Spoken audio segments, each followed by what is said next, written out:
The CSUN Associated Students' election were canceled last week due to a faulty online voting system.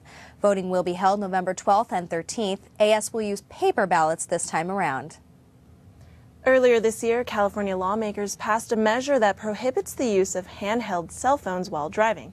Valley View News reporter Chrissy McQueen found out what officials at Cal State Northridge are doing to help boost awareness about the new hands-free law. It's been a month since 23-year-old CSUN student Jahoni Lobos was killed by a hit-and-run driver. Her tragic story highlights a growing fear among students who say they don't feel safe walking the streets around campus. I mean, there's so many things happening while you're driving. You think since you're close to school, you can just hurry up and hit the corner, without stopping. But seriously, there are people walking by and you just zone out sometimes. If distracted drivers are the problem, then a new initiative by campus police may be the solution. The California State University Northridge Police Department is starting a new awareness campaign called the Hang It Up Initiative. By putting signs around campus and using neon signs for drivers, they're hoping that people will put down their cell phones and start driving. The campaign, which started July 1st, has largely been a success, if not for a few exceptions. Parents like Amir Hogtanian believe distractions like cell phones can be blamed for a good portion of accidents. You should drive hand-free. You cannot eat. You cannot read, do something else, I believe so, because it's really dangerous. Community Relations Officer and Assistant to the Chief of Police, Cristina Villalobos, says the campaign was launched to educate drivers about the new hands-free law. And so we launched what we call Hang It Up campaign, because that's exactly what we want people to do. And it was to teach them about the new law and the restrictions so that they can modify their behavior and be in compliance with the law. While distracted driving is certainly of concern, what some may find more startling is the frequency of students speeding and brazenly ignoring stop signs. There are things that both drivers and pedestrians can do to remain safe. Always be observant of, stopping before you cross the street, looking both ways. I know it sounds really elementary, but it can make a big difference. Whether walking, biking, or behind the wheel, everyone has a stake in making safety a top priority. In Northridge, I'm Chrissy McQueen, Valley View News. And now here's Diana Prieto with entertainment, including the latest on Jennifer Hudson. Thank you, Chrissy. Friends and relatives gathered at a church in Chicago last Sunday to mourn the death of Jennifer Hudson's nephew, brother, and mother. Jason Hudson and Donnerson were murdered last month in the family home. 3 days later, Julian King's body was found in an SUV. Julian's cousin sang, and his second-grade teacher read journal entries from his peers. Julian King was very smart. I'm sad he did not get to be president. Jennifer Hudson and her family were not at the ceremony, but a private funeral service was held the following day for the family. The nightingale of the Andes, Ima Sumac, is dead after losing her battle with colon cancer. The Peruvian songbird once wowed audiences with her stunning vocal range and modern take on South American folk music. But as her mind faded with age, friends and relatives say she dwelled constantly on the 1950s, when she was in her prime. She earned a cult-like following among alternative music fans. She even earned the admiration of Daily Show host Jon Stewart, who once quipped that legendary singer Edith Piaf was no Ima Sumac. Sumac was 86. Best-selling author Marilyn Ferguson is dead at the age of 70. Ferguson, who was best known for her 1980 book, The Aquarian Conspiracy, is believed to have died of a heart attack. Both The Aquarian Conspiracy and its follow-up, Aquarius Now, examined the disparate threats that culminated in the New Age movement. She is survived by one son and 2 daughters.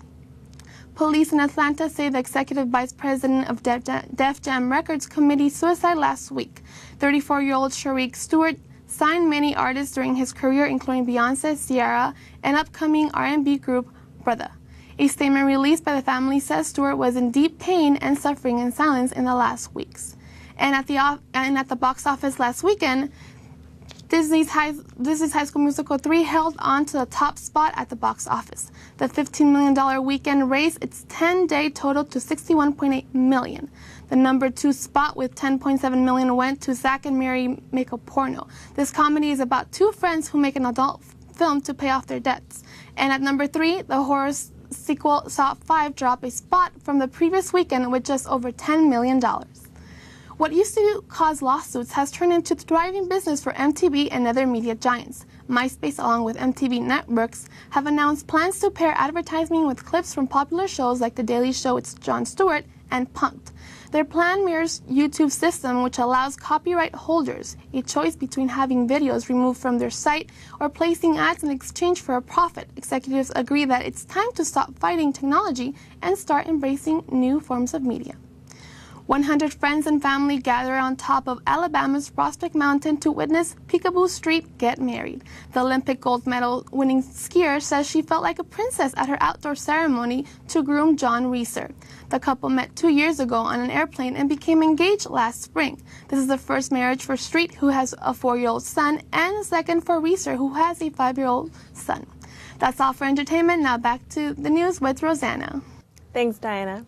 A new study is showing a connection between teen pregnancy and television. The study found adolescents with high levels of exposure to sexual content television shows are likely to get pregnant or impregnate someone. A researcher said the central message is that parents must have more dialogue about sex in the media with their children. Experts say that using condoms is the best way to prevent the spread of sexually transmitted diseases. But using condoms is not very popular in many parts of the world. So nonprofit organizations and condom companies have come up with some interesting safe sex ideas. Macchiato-flavored condoms were created in Ethiopia because the smell of latex is sickening to many people there.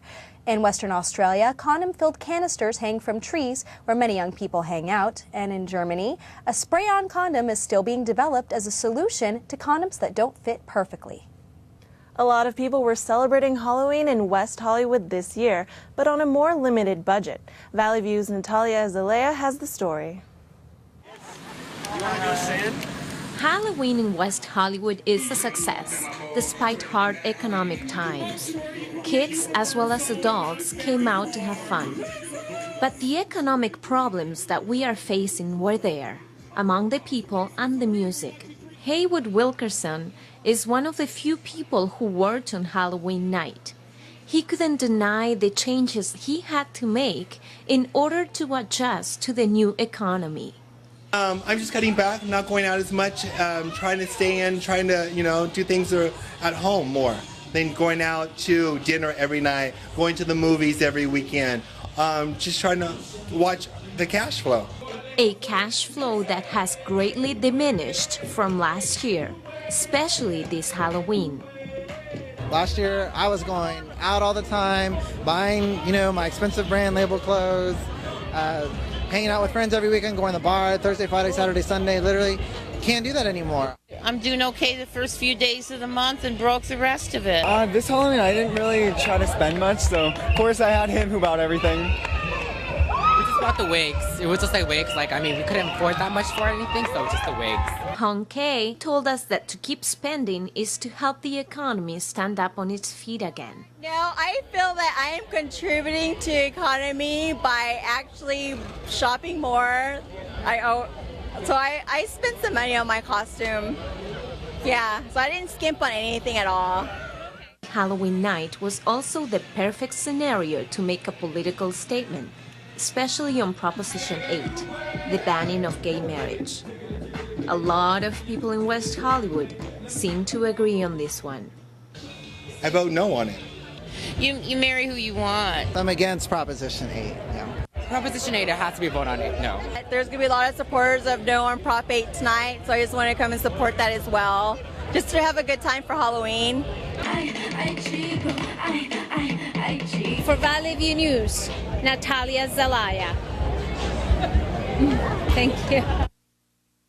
Thanks for watching this special election 2008 edition of Valley View News. I'm Chrissy McQueen. I'm Rosanna Wu. I'm Desiree Reyes. I'm Diana Prieto. Have a great evening, and we'll see you next week.